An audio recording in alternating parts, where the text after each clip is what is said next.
Hey, what's going on, everyone? Obscure Edge here, and today I'm going to be talking about the upcoming game by Turtle Rock Studios called Back 4 Blood. He smacked me to that. Trace, come on, come on, come on, come on, come on, come on, come on, come on, come on. Go, go, go, go, go. No, no, oh! Yes! I made it! I made Spencer, it! Spencer Oh, didn't get nice. smacked, bro. Spencer didn't make it. So in case you're living under a rock, Turtle Rock Studios is the same company that made Left 4 Dead 1, Left 4 Dead 2, and Evolve. Turtle Rock Studios has decided to go back to their roots and give us another 4-player co-op zombie shooter. So similar to Left 4 Dead, in this game you pick one of the 4 cleaners to play as. If you're on the infected side, you would play as one of the 4 ridden.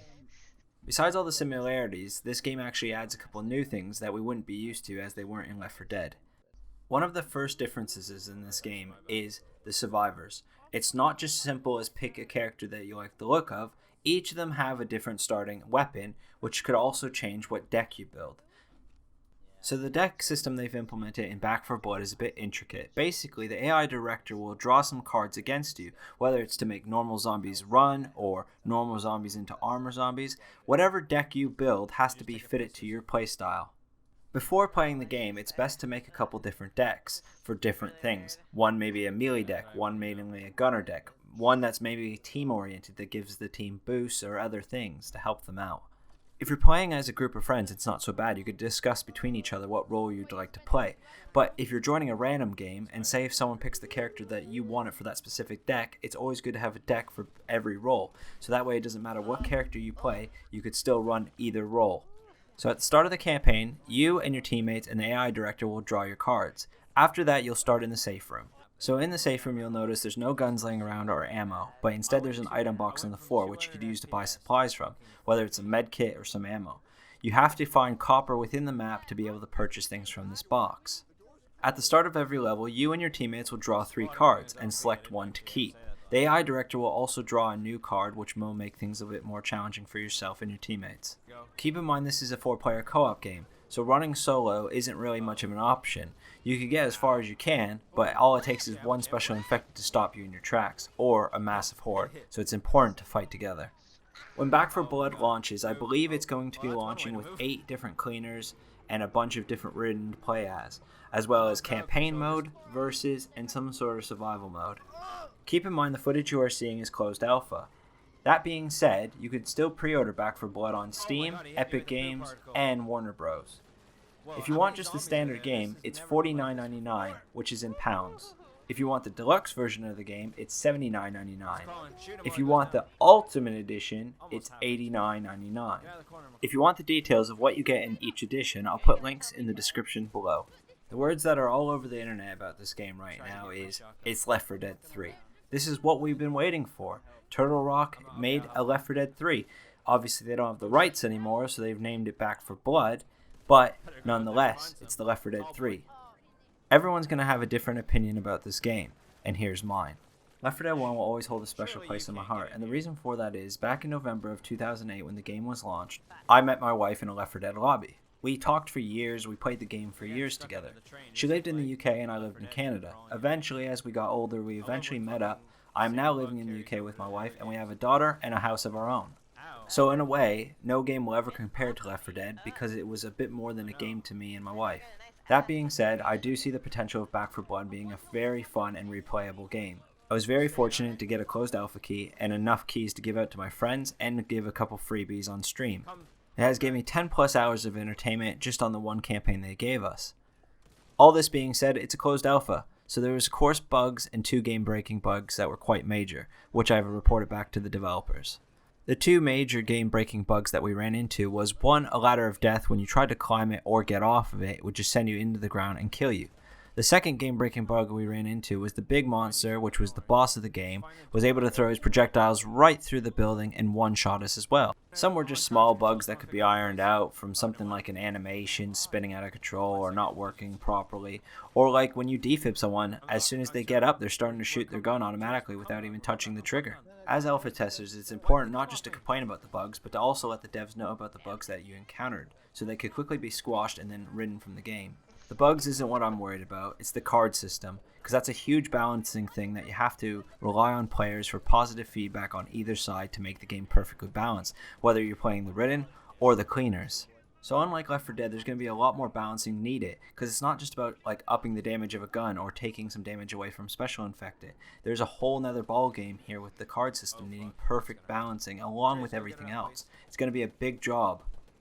So let's just fingers crossed that they could take the time to balance everything equally so it's fair on both the versus side of things and campaign side of things. The AI director switching it up every time you play the game, it has so much replay value just like Left 4 Dead. Left 4 Dead 2 is still having 10,000 plus people on Steam right now playing it. Back 4 Blood could be the very same if it allows mod support and as long as they put the content out for it and making sure all the balancing is done correctly. All in all, I think the closed alpha they did was quite a success. The servers held up on Saturday and Sunday during the stress test with thousands of people on without any issues, at least on my end, which was great. We also got a full campaign to play with loads of guns and tons of different cards in the deck, so it was a good variety of trying a little bit of everything. Hopefully a lot of people were able to help the devs point out some new bugs or some game-breaking things. Another thing I would even say, not so much as game-breaking, but unlike Left 4 Dead, this game doesn't really have a breathing time. What I mean by that is you could have an onslaught of zombies, and I'm not talking a gauntlet event or anything. You just have onslaught of zombies coming at you, special infected everything. Just no breather whatsoever. It's like the AI director doesn't care how stressed the players are. It'll just run you dry until you're dead. I must say I'm quite excited for the game's launch. Hopefully we'll have an open beta to give more people a try, as well as the console players as well, because the closed alpha was just for Steam currently. So hopefully we'll have an open beta for everyone to give it a taste of. Maybe try some new survivors or see some new guns, see some new stuff before the launch. That would be awesome. I for one am going to be pre-ordering Back 4 Blood. Not too sure on what edition as of yet. I think the prices are a little bit steep, like Ultimate being $89.99. To me that's quite a steep price, regardless if you get extra skins and everything.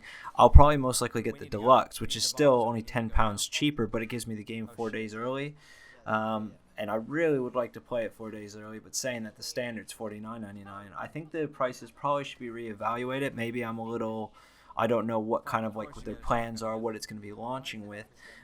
But for a standard game, maybe I would have just done like maybe $39.99, deluxe $59, and then ultimate maybe $69.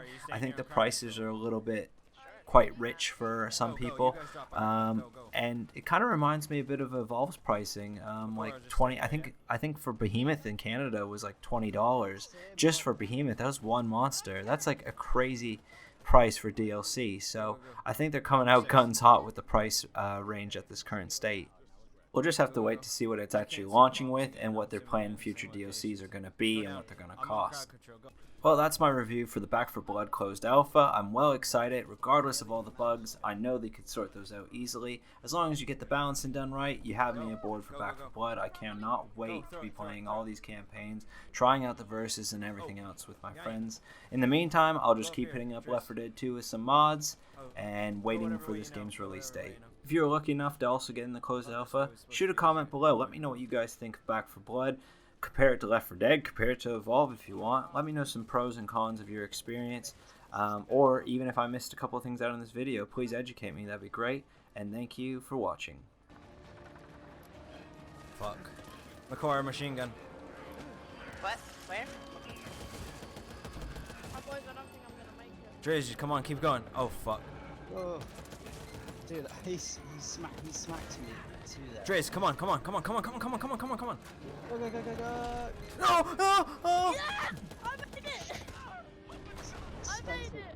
Spencer Oh, didn't, you got nice. smacked, Spencer didn't make it!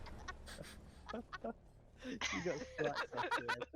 That's Honestly, that's funny. I wasn't... look, I'm going to repeat this once, yeah? I was not trying to be a hero. I was just trying to cover him. And then as soon as his foot touched that concrete, I was like, sick, let's go. And the fucking tall boy was like, yeah, bitch, guess what? Boom. Fucking just flicked me away. He's like, one of you gotta go. He flicked me like a fly. What a little That was bitch.